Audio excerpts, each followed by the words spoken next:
was Mm. like very surprised to like learn who are these people who are, opposed to this type of treatment. And okay, so I really just kept it to myself. And, I said, I have a family, I have a mortgage, like I'm not going to risk it all for this, right?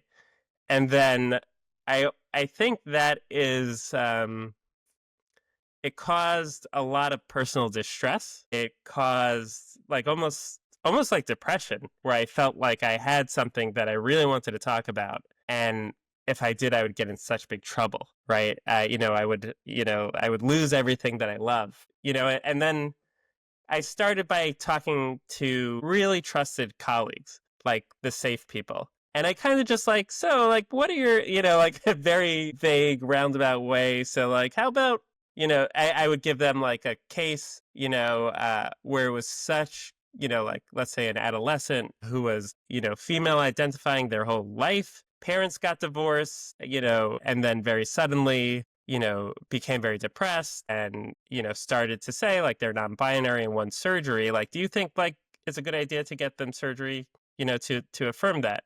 And I would kind of like, want to hear that they would even think about it, right? That they would be able to say like, like maybe it says it. And I was, to my pleasant surprise, all of them, every single person who I spoke to was like, yeah, this is fucked up.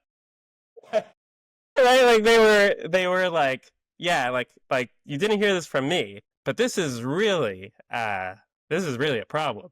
And I'm like, oh, okay, so like I'm not crazy. And then I felt like increasingly empowered to speak to people who aren't necessarily like my best friends in my programs and stuff like that, but people who were like big in the field, people who were, heads of organizations, heads of journals, major academics, tenured professors. And I would be like, hey, can I talk to you? And then like almost as if it was like North Korea and you couldn't even trust your neighbors, they'd be like, yeah, I know. Like you didn't hear this from me, but I think there's like really this is a major problem.